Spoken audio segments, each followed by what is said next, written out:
నేనే వెంకటరాముణ్ణి, నేనే పిట్టల దొరని, పూటకుడియని కుబేరుని.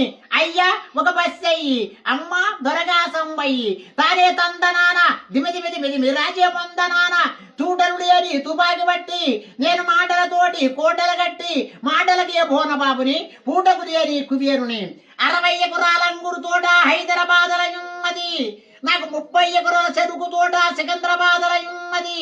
నాకు ఓటర్లు ఉన్నాయి ఎన్నో, గారి మోటార్లు ఉన్నాయి ఎన్నో, ఓటర్లు ఉన్నాయి ఎన్నో, గారి మోటార్లు ఉన్నాయి ఎన్నో. ఎడ్లు ఉన్నాయి 60, నాగండ్లు ఉన్నాయి 30, ఎడ్లు ఉన్నాయి 60, నాగండ్లు ఉన్నాయి 30. మహారాజా మొన్న పాకిస్తాన్లో ప్రధానమంత్రి 10 లక్షల రూపాయలు పట్టుకొని విమానం వేసుకొని వచ్చి నా బంగ్లా కాడికి వచ్చి నా తుపాకి అడిగిండు మహారాజా.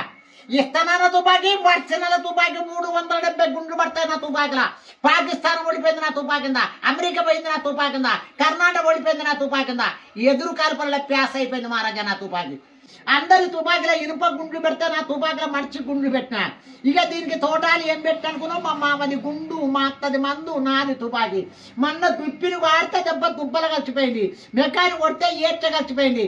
మొన్న పెద్దపల్లి ఎదురు కాల్పనలో ఊర్ర విసుకరు కొడితే మంతెన్న కోమట్ల వాడకొచ్చి పడ్డది. నీ ఊర్ర విసుక పోడగానట్లే కోమట్లు పోచిండ్రు, బ్రాహ్మణులు పోగులు వేసిరు, సాకలు పేగులు చెందిరు, మంగళలు బొక్కలు నరికారు, దూదెకులు ఓటాలు వంచేసిరు. మహారాజా ఊరు నిండా మాంసమే. ఊరు మంది అంతా దినంగా 2 సప్పలు మిలుగబడితే వరంగల్ మండి బజారు పంపించిన. కోమట్లు బ్రాహ్మణులు గుద్దుకొని చచ్చారు. వెంకటరాముడు నాకు పోగు పంపలంటే నాకు పోగు పంపలండి.